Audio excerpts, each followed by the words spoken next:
These 7 exercises outperform most weight training workouts, and yet almost nobody does them. The fitness industry makes billions every year convincing you that you need more. More machines, more supplements, and more protocols. And the more it grows, the more sophisticated that narrative becomes. Every month, a new piece of equipment appears that isolates better. A new version of whey that absorbs faster. A methodology with a fancy name that promises what the last one failed to deliver. The result is a generation of people spending fortunes, switching methods every week and still seeing no results. Meanwhile, there are people training in their living rooms without creatine, without a personal trainer, and without a gym, with a physique that most people inside a top-tier gym would love to have. What do they have in common? They do the basics, and they do them well. That is why today you will see the 7 exercises that prove your body is the best equipment you can have, capable of recruiting deep muscle fibers that many sophisticated gym machines simply cannot reach. Before we get started, please tell us through the comments your name and the city you are watching from. We would love to know. Exercise number 1, farmer's carry. If you have ever walked through a gym and ignored the guy strolling down the aisle carrying 2 heavy dumbbells with the look of someone who just picked up their kid from school, know that he was probably doing more for his body than half the people stuck on machines around him. The farmer's carry is one of the most underrated exercises in functional training, and at the same time, one of the most complete that exists. The beauty of this exercise lies in its ability to develop grip strength, muscular endurance, core stability, and posture all at the same time, while also replicating a movement pattern you use in real life every single day. The muscle groups involved are impressive in their variety. The forearms and hands receive continuous tension from the constant grip. The trapezius and deltoids work actively to keep the shoulders stabilized and pulled down. The deep core is recruited full-time to prevent the torso from swaying side to side. The glutes participate in the walking motion, providing the drive behind each step, and all of the stabilizing muscles of the spine engage to maintain alignment throughout the entire distance. It is a full-body exercise disguised as something simple. To execute it correctly, hold a weight in each hand, whether dumbbells, water-filled bottles, or any object with a firm grip. Pull the shoulders back and down, open the chest wide, brace the abdomen firmly, and walk with controlled steps without letting the torso tilt to either side. The gaze should be forward, not at the ground. An important tip: imagine you are trying to crush the weights with your hands throughout the entire distance, because this significantly increases the recruitment of the forearms and the entire shoulder stabilization chain. That simple detail transforms a common exercise into something far more demanding and effective. The main errors to avoid are letting the shoulders rise toward the ears during the walk, which transfers the effort to the neck and reduces the work of the trapezius at the correct angle, and allowing the torso to sway side to side with each step, which takes the stimulus away from the core and overloads the lower back. The recommendation is to perform 3 to 4 sets of 20 to 40 meters of continuous walking, or 30 to 45 seconds in duration, with 60 seconds of rest between them. As you progress, gradually increase the weight or extend the distance. People with wrist, shoulder, or lumbar disc injuries should exercise caution and, if necessary, consult a professional before including this exercise in their routine. Exercise number 2, decline push-up. The traditional push-up is already great, but the decline version is something most people never try, and for that very reason, never manage to fill in that upper chest area that seems to be permanently underdeveloped. In this variation, the feet are elevated on a firm surface such as a bench, chair, or step, while the hands remain on the floor. That simple change in angle repositions the entire mechanics of the exercise and accesses a region that the conventional push-up leaves out. The declined angle shifts the muscular focus to the upper chest and the anterior deltoids, regions that, as mentioned, the conventional push-up does not stimulate as effectively. It is precisely that upper portion that gives thickness and definition to the area closest to the collarbone, the part that visually transforms the chest the most for those who train. It is worth noting that the upper chest is one of the hardest regions to develop precisely because few exercises hit the correct angle efficiently. In addition, the triceps are recruited with high intensity to perform the elbow extension, and the core engages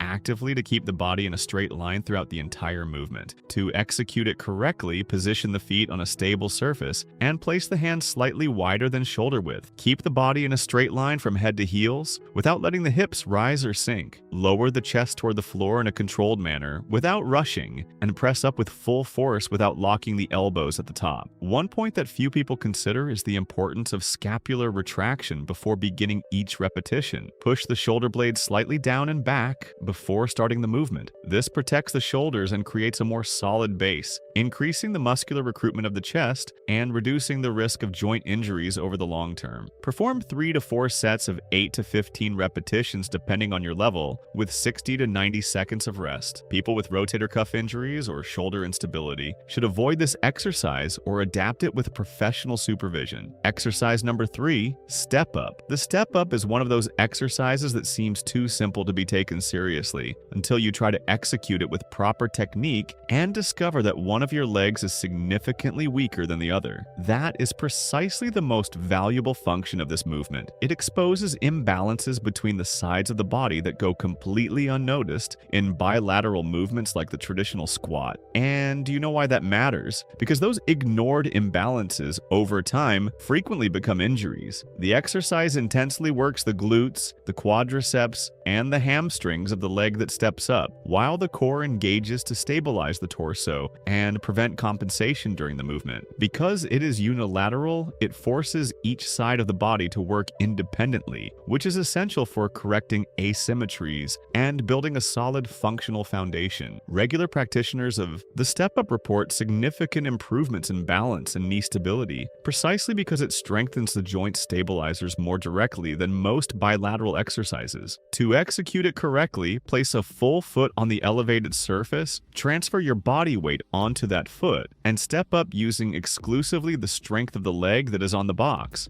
Do not push off with the lower leg. Do not swing the torso forward and bring the other leg up to the vertical position before descending. Come down in a fully controlled manner, maintaining control all the way to the last inch of the movement. The height of the surface is a critical point that most people neglect. If it is too low, the stimulus drops dramatically. The main errors to avoid are using the lower leg as a spring to push yourself up, which directly reduces the work of the primary leg and turns the exercise into something completely different from what it should be, and letting the knee collapse inward during the ascent, which overloads the joint and increases the risk of injury. Perform 3 to 4 sets of 8 to 12 repetitions per leg with 60 to 90 seconds of rest. People with knee pain should pay special attention to the height chosen and ensure the knee does not excessively pass the toes during execution. Before we continue, do not forget to subscribe to the channel and activate the notification bell. Having constant access to science-based information is what will help you progress with health over the long term in the world of exercise. Exercise number 4, bear crawl. The bear crawl is one of those movements where you look at it and think, this seems too easy to be taken seriously. That thought usually lasts about 30 feet when the core starts begging for mercy. When executed with intention and proper technique, it is one of the most demanding movements for the core, shoulders, and overall coordination that you can include in your routine without needing any equipment at all. And it has one advantage that most conventional abdominal exercises do not offer. It works the core dynamically and across multiple planes at the same time, which is much closer to how your body actually functions in real life. The base position starts with the hands and the balls of the feet on the ground, knees slightly lifted off the floor by just a few inches, and the hips level with the torso, neither rising nor sinking. The most activated muscles are the deltoids, the triceps, the deep core, the quadriceps, and the scapular stabilizers. From that position, you move forward by advancing opposite hand and foot simultaneously, keeping the body as stable as possible during each step. The cross-body pattern, right hand with left foot and vice versa, is fundamental for generating the rotational stability that makes the exercise so effective. Whenever you feel the need to raise the hips in order to move forward, that is a clear sign that the core is not handling the demand, and the pace should be reduced immediately. To execute it correctly, keep the breathing active throughout the entire movement, brace the abdomen firmly the whole time, keep the knees low, and use short and controlled steps. This is not a speed exercise, it is an exercise of precision and control. The more stable the hips are during each step, the greater the muscular recruitment and the greater the benefit. The main errors to avoid are letting the hips rise too high, turning the movement into something resembling a spider walk, which completely removes the work from the core and compromises the entire effectiveness of the exercise, and moving the arm and leg on the same side, breaking the crossbody pattern that is the essence of the stability generated by this movement. Perform 3 to 4 sets of 20 to 30 meters or 30 to 40 seconds of continuous movement with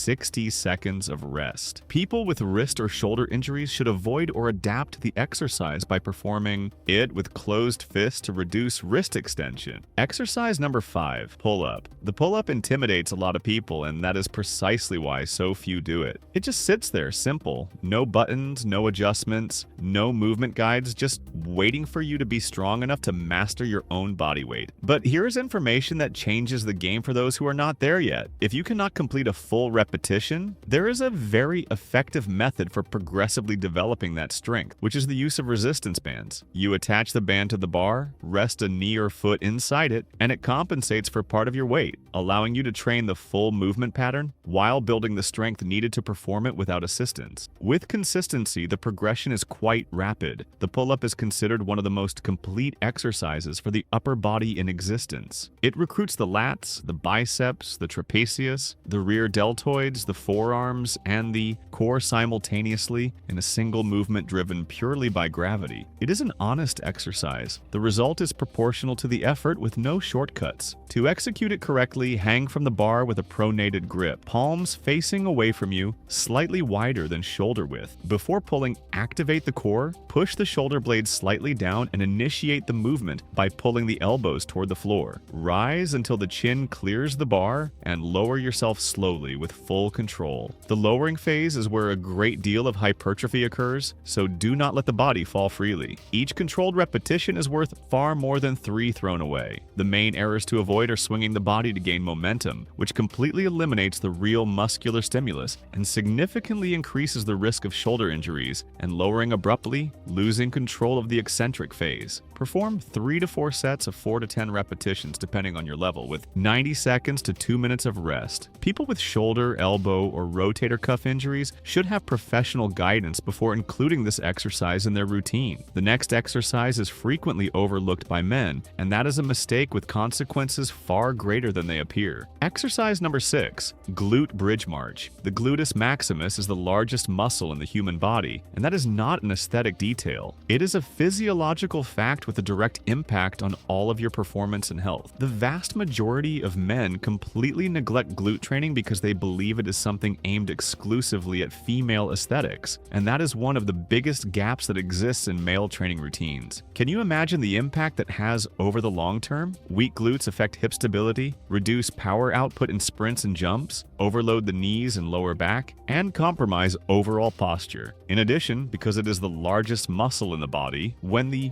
gluteus maximus is well developed and trained with regularity, it contributes significantly to the afterburn effect, which is the increase in oxygen consumption and metabolic rate in the hours following the workout. In practical terms, a well-trained glute means you continue burning more calories even after the workout is over. That is physiology, not exaggeration. To execute it correctly, keep the hips high and level throughout the entire march. The tendency to let one side of the hips drop when you lift a knee is the most common error and also the most harmful, because it reduces the work of the glute and places direct overload on the lower back. An important tip is to press firmly through the heel of the foot that remains on the ground during each repetition, because this intensifies the recruitment of the gluteus maximus and the hamstrings, making the exercise significantly more effective. Perform 3 to 4 sets of 10 to 15 repetitions per side, or 30 to 40 seconds of continuous marching with 60 seconds of rest between them. People with acute lower back pain should start with the static version of the bridge without the march until they develop enough stability to progress safely. Exercise number 7, Bulgarian split squat. The Bulgarian split squat is frequently described as the most effective unilateral leg exercise in existence, and anyone who has performed it seriously understands why without needing much explanation. With one leg supported behind on a bench or chair and the other positioned in front, you squat down until the rear knee nearly touches the floor, placing virtually all of the load on the front leg. There is no escape, no compensation, no way to divide the effort between both sides. Each leg works as though it were solely responsible for the entire movement. This generates extremely high activation of the gluteus maximus, the quadriceps, and the hamstrings, while also intensely recruiting the core to maintain balance throughout the entire range of motion. Electromyography research shows that the Bulgarian split squat can